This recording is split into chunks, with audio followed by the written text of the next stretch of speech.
Hi hello friends, మీరు చూస్తున్నారు middle class Mahesh. మరో 10 సంవత్సరాలు చంద్రబాబే సీఎం. సంచలన వ్యాఖ్యలు చేసిన పవన్ కళ్యాణ్ గారు చేసేదేమీ లేక కాలబేరానికి వైసీపీ. ముందుగా పవన్ కళ్యాణ్ గారి అభిమానులు గాని, టీడీపీ కార్యకర్తలు గాని ఎవరైనా ఈ వీడియో చూస్తుంటే ఒక లైక్ చేసుకుని వెంటనే ఈ వీడియోని షేర్ చేసేయండి అబ్బా. ఈ వీడియో అయితే చాలా ఇంట్రెస్టింగ్ గా ఉండబోతుంది. ఇంకా ఏమాత్రం లేట్ చేయకుండా వీడియోలోకి వెళ్దాం.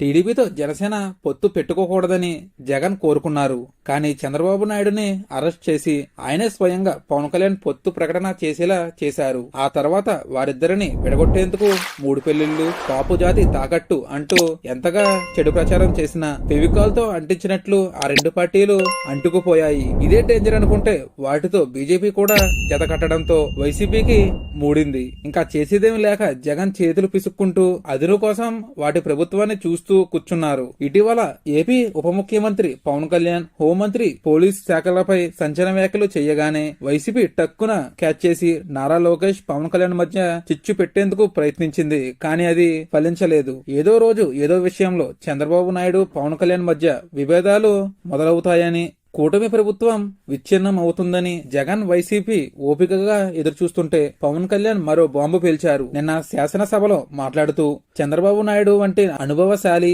మార్గదర్శం రాష్ట్రానికి, మా అందరికి చాలా అవసరం. ఆయన ఈ 5 ఏళ్లే కాదు, మరో 10 ఏళ్లు ఆయన ముఖ్యమంత్రిగా ఉంటారు. ఆయన నేతృత్వంలో అందరం పనిచేస్తూ రాష్ట్రాన్ని అభివృద్ధి చేస్తాము అని అన్నారు. ఇది జగన్ ఎంత మాత్రం ఊహించని పరిణామమే. ఇంకా చెప్పాలంటే జగన్ కి పెద్ద షాక్ అనే చెప్పవచ్చు. దీనిపై మీ స్పందన ఏమిటని మీడియా అడిగితే, కాసేపు చేతులు పిసుక్కున్నాక ఎవరు సీఎం గా ఉంటారనేది వారు చేసే మంచి పనుల మీద ఆధారపడి ఉంటుంది. ప్రజలు వాళ్ళని ఆశీర్వదించే దానిని బట్టి ఉంటుంది అని చెప్పారు. కానీ ఆంధ్రప్రదేశ్ ప్రజలకు జగన్ కు తెలిసిన విషయం ఏమిటంటే పవన్ కళ్యాణ్ చెప్పాడంటే చేస్తాడు అంతే. ఈ మాట ఎందుకు చెబుతున్నామంటే 2014లో కాంగ్రెస్ హటావో దేశ్ బచావో అన్న పవన్ కళ్యాణ్ కాంగ్రెస్ పార్టీని నామరూపాలు లేకుండా చేసేశారు. 2019లో తెలుగుదేశం పార్టీని, తెలుగుదేశం నాయకులని మోకాల మీద కూర్చోబెడతానని చెప్పి ఆ పని కూడా చేశారు. 2024లో వైసీపీ పార్టీని పాతాళానికి తొక్కేస్తా అని చెప్పి ఆ పని కూడా చేసి చూపించారు. ఇప్పుడు కొత్తగా చంద్రబాబు గారే